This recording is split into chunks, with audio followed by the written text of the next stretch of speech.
అందరికీ నమస్కారం అండి. ఈరోజు కథ అమ్మ నిర్ణయం. నచ్చితే లైక్ చేయండి. చెల్లికో 1000 రూపాయలు పంపించారా?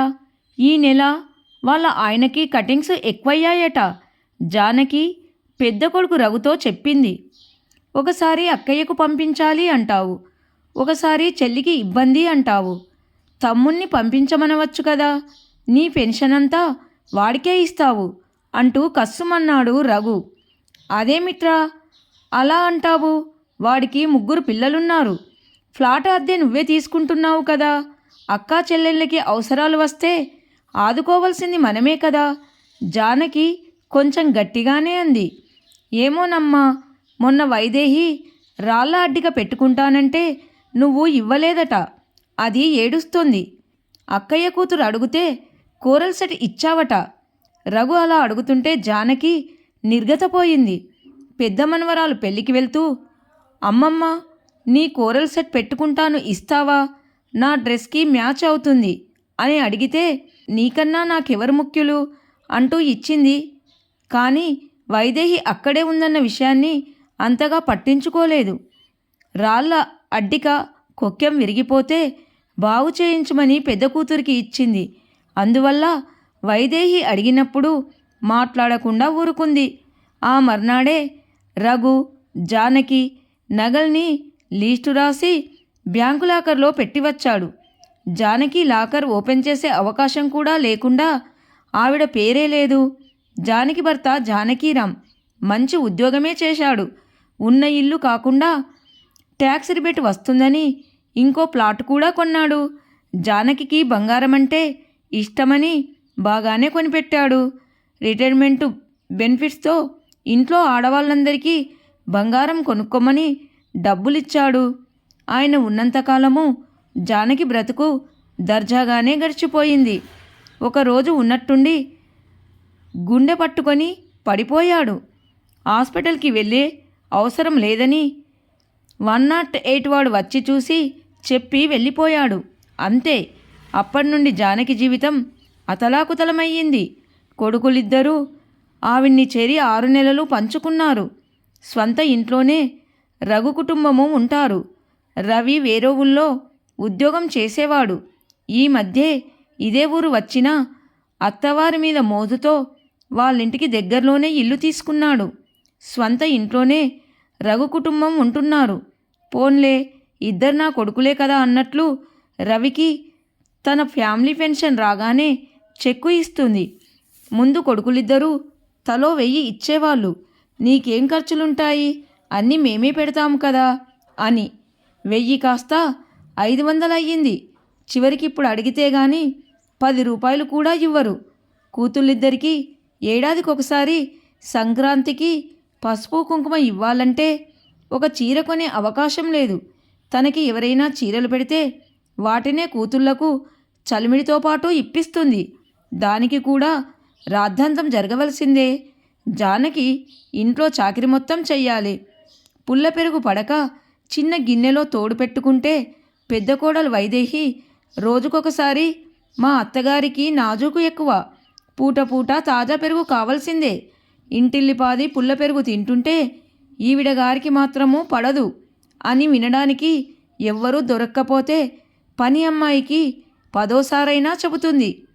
జానకికి తన చిన్నతనము గుర్తొస్తుంది.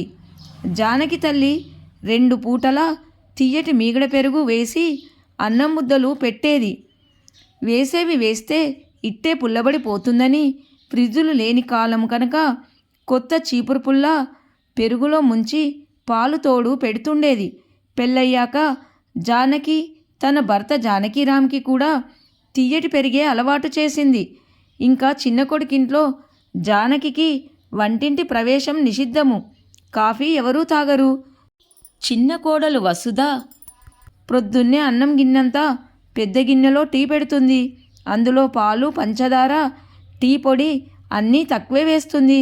పూటకి 3 సార్లు పొంగిన పాలు, చిక్కటి ఫిల్టరు డికాషన్ అలవాటైన జానకికి ఆ నీళ్ళ టీ తాగుతుంటే వాంతి వచ్చినట్లు ఉండేది.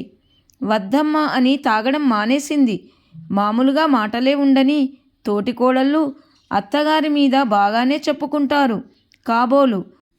పెద్ద కొడుకు ఇంటికెళ్ళినప్పుడు వైదేహి, మీరు కాఫీ టీలు మానేశారట కదా, మీకు పెట్టే శ్రమ కూడా ఎందుకులేండి, నేనే పెడతాను అనేసింది.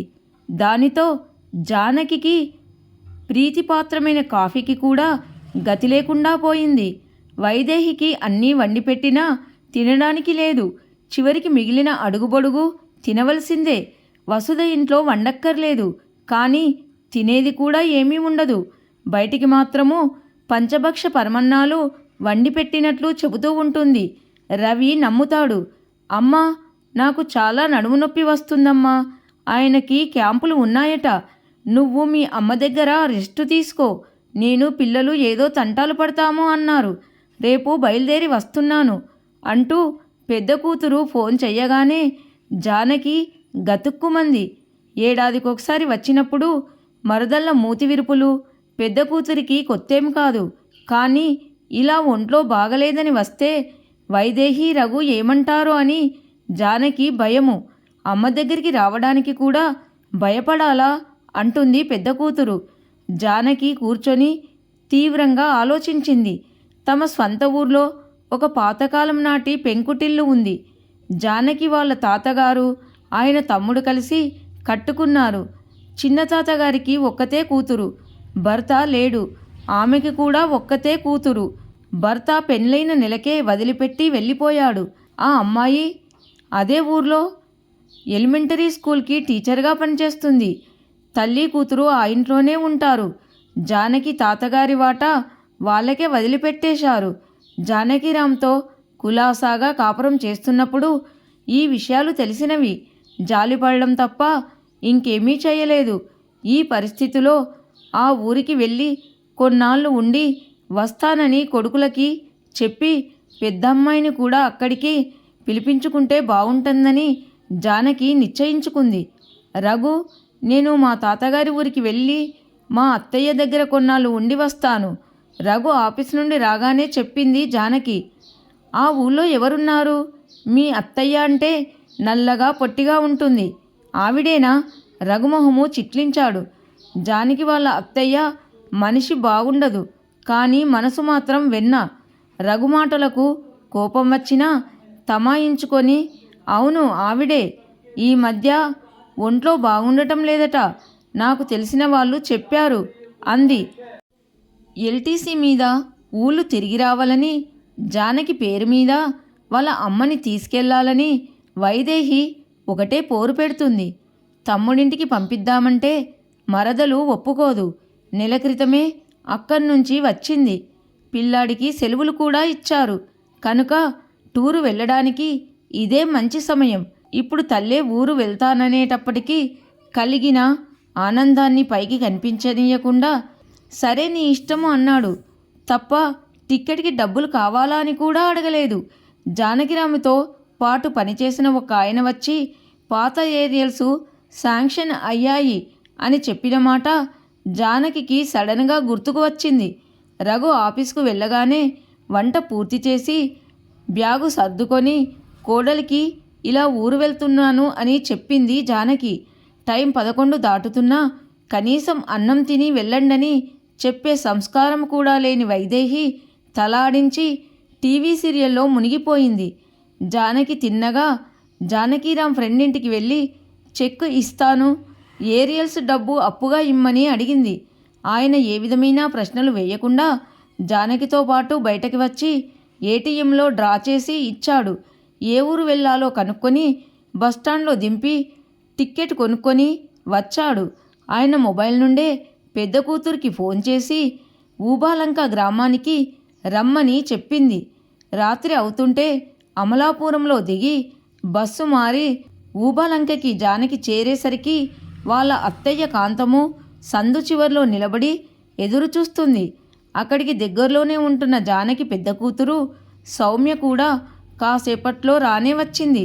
కాంతం ఉంటున్న ఇల్లు 2 గదులు, ఒక వంటిల్లు ఉన్న పెంకుటిల్లు, విశాలమైన పేరుడు, ముందువైపన్ని పూల చెట్లు, మల్లె అంట్లు, గులాబీలు, నందివర్ధనము, గరుడవర్ధనము, పారిజాతం చెట్టుతో పాటు జూకామందారము, రెక్కమందారము, ముద్దమందారము, అన్ని రంగులుగా విరబూసి ఉన్నాయి. ఈశాన్య మూలగా పెద్ద బావి ఉంది. వెనకవతల 2 పోర్షన్లకి విడివిడిగా స్నానాల గదులు ఉన్నాయి. వాటిలో వాడిన నీరు తిన్నగా అరటి చెట్లోకి వెళ్తుంది. వర్షాకాలంలో ఇంట్లోకి మట్టి బురద రాకుండా అక్కడక్కడ నాపరాళ్ళు వేశారు తప్ప మొత్తం గచ్చు చేయలేదు. పనస, మామిడి, సపోటా, జామ చెట్లు ఉండడం వల్ల చల్లటి గాలికి కొదవలేదు. సిమెంటు తొట్టిలోని నీళ్ళని జానకి, సౌమ్య స్నానం చేసి వచ్చేసరికి కాంతం కూతురు ప్రమీల వంట పూర్తి చేసి లేత అరిటాకుల్లో వేడివేడి దంపుడు బియ్యపన్నము, కందిపొడి, పళ్ళ గోంగూర, లేత దొండకాయలు, కాయలుగా కూర, చారు, గడ్డ పెరుగు, కమ్మని నెయ్యితో భోజనం వడ్డించింది. ఇంటి పక్క ఖాళీ స్థలంలో 2 గేదెల్ని పెంచుతున్నారట. వాళ్ళ భోజనాలు కూడా అయ్యాక వంటిల్లు కడిగేసి మధ్యగది ఊడ్చి 4 బొంతలు పరిచి ప్రమీల, కాంతము తన చిన్నప్పటి కబుర్లు చెబుతూ ఉంటే ఊకొడుతూనే నిద్రలోకి జారుకుంది. తెల్లవారుతుండగా పక్షుల కిలకిల రావాలకి మెలకువ వచ్చిన జానకి పెరటి తలుపు తీసుకొని బయటకు వచ్చింది. ప్రమీల ముందు వైపు చిమ్మి పేడనీళ్లు జల్లి మెలకల ముగ్గు పెట్టి వెనుకవతల ఊడుస్తోంది. కమ్మని డికాషన్ వాసన గాలంతా వ్యాపిస్తే కాఫీకి మొహం వాచిన జానకి తనివి తీరా ఆ గాలిని ఆస్వాదించింది. పక్కన స్థలంలో ఉన్న గేదెల దగ్గరికి వెళ్ళి ఇత్తడి బిందె నిండా పాలు పితుక్కొని వచ్చిన కాంతము జానకిని చూసి చిరునవ్వు నవ్వి, మొహం కడుక్కోవే, పితికిన గేదె పాల కాఫీ తాగుదువు గాని, అయినా మీ పట్నం నాజుకులు వేరనుకో అంది. ఏం పట్నమో ఏమోలే అత్తయ్య, సరైన కాఫీకి కూడా నోచుకోలేదు. జానకి కళ్ళలో తిరిగిన నీళ్లు కనిపించకుండా తల పక్కకి తింపుకుంది. వయసులో అనుభవం ఉన్న పెద్దదైన కాంతము ఏదో విషయం ఉందని గ్రహించి మాట్లాడకుండా పాలు పొంగించి తగిన పంచదార వేసి స్ట్రాంగుగా కాఫీ కలిపి పెద్ద గ్లాసులో అందించింది. ఈలోపే లేచిన సౌమ్య కూడా మొహం కడుక్కొని వచ్చి కాంతం అందించిన కాఫీ తాగుతూ తండ్రి పోయాక తల్లి పడుతున్న కష్టాలు ఏకరువు పెట్టింది. జానకి కళ్ళు ఒత్తుకుంటూ కూర్చుంది తప్ప నోరు విప్పి ఏమీ మాట్లాడలేదు. అక్కడే ఉన్న ప్రమీల వదిన అన్నయ్య గారి పెన్షను 2 ఇండ్లు పెట్టుకొని నువ్విలా బాధపడటం నాకు నచ్చలేదు. అమ్మ ఎప్పుడూ నీ గురించి, మీ దర్జా గురించి చెప్తూ ఉండేది. నా పెళ్ళికి నువ్విచ్చిన వెండి పంచపాలి నాకెంత ఇష్టమో జాగ్రత్తగా దాచుకున్నాను. పూజలప్పుడు తీసి వాడి మళ్ళీ దాచిపెడతాను అంది. చూడు జానకి, నీకు 2 కొడుకులు 2 కూతుళ్ళు ఉన్నారని, మీ ఆయన బంగారంలో నిన్ను ముంచెత్తాడని విని ఆనందపడ్డాను. నీ కొడుకులు కోడన్లు నిన్నిలా ఇబ్బంది పెడుతున్నారన్న మాటకి నాకు చాలా బాధగా ఉంది. జానకీరాం పెన్షన్ వస్తుంది కదా, ఈ చిన్న ఊళ్ళో అదే చాలు. నీకు అభ్యంతరం లేకపోతే పక్క పోర్షన్లో ఉండు, అది మీ తాతగారిదేగా. మొన్నటిదాకా 2 దంపతులు ఉండేవారు. ఆవిడ సడన్గా చనిపోయేసరికి కొడుకు వచ్చి తండ్రిని దుబాయ్కి పట్టుకెళ్ళిపోయాడు. పల్లెటూళ్ళలో ఉండాలని ముచ్చట కొద్దీ 2 పట్నం నుంచి వచ్చారు. మంచి స్థలం కొని ఇల్లు కట్టుకుందామని అనుకునేలోపే ఆవిడ అలా వెళ్ళిపోయింది. మా దగ్గరే ఉండవచ్చు, కానీ నీకు కూతుళ్ళు మనవలు వస్తే స్వతంత్రం ఉండాలి కదా. కాంతం చెప్పడం ముగించింది. జానకి ఆలోచనలో పడింది. అమ్మా, నువ్వు పడుతున్న ఇబ్బందుల గురించి ఒకసారి మా ఆయనతో చెప్పి మనమే అమ్మని చూసుకుందామంటే, మా ఆయన మీ తమ్ముళ్ళు ఉన్నారు కదా, మనము ఎందుకు చూడాలి? ఆస్తులన్నీ వాళ్ళకే ఇచ్చారు కదా, ఆ మాత్రం చూసుకోలేరా అని అన్నారు. నేనింకేం మాట్లాడగలను? మా అత్తగారు మామగారి బాగోగులన్నీ మా మరిది ఈయనే చూసుకుంటారు. మా ఆడపడుచుల ఇంటికి మా అత్తగారు మామయ్య గారు ఎప్పుడైనా చుట్టం చూపుగా వెళ్ళి వస్తారు. సౌమ్య తన ఇబ్బందులు చెప్పింది. ఎల్లుండే ఉగాది. వదినా, నువ్వు ఉండిపో, అన్ని ఏర్పాట్లు నేను చేస్తాను. మా ఇంట్లోనే బోలెడు వంట సామాను పడి ఉంది. గ్యాస్ ఏజెన్సీ వాడు మా స్టూడెంటు. రేపటికల్లా గ్యాస్ బండ, స్టవ్ తెచ్చి పడేస్తాడు. ప్రమీల ఉత్సాహంగా అంది. జానకి అంగీకార సూచకంగా తలాడించింది. సౌమ్య తొందరగా స్నానం చేసి తయారైతే నేను స్కూల్కు వెళ్లే ముందు ఆచారి గారి దగ్గరికి తీసుకెళ్తాను. ఆయన అస్తవాసి చాలా మంచిది. 3 రోజుల్లో నీ నడుము నొప్పి మటుమాయమవుతుంది. ప్రమీల లేచింది. ఆ రోజు ఉగాది. సౌమ్య భర్త 2 పిల్లలు వచ్చారు. జానకి ప్రొద్దున్నే లేచి వాకిలంతా చిమ్మితే ప్రమీల నీళ్లు చల్లి 2 గుమ్మాల ముందు తలో ముగ్గు పెట్టింది. ముందు రోజే సౌమ్య ప్రమీల కలిసి అన్ని గడపలకి పసుపు పూసి కుంకుమ బొట్లు పెట్టి మామిడాకుల తోరణం కట్టారు. అందరి తలంట్లు అయ్యేసరికి కాంతం పెద్ద వెండి గిన్నె నిండా షడ్రుచుల ఉగాది పచ్చడి చేసి దేవుడికి నైవేద్యం పెట్టి అందరికీ తల కాస్త చేతిలో పెట్టింది.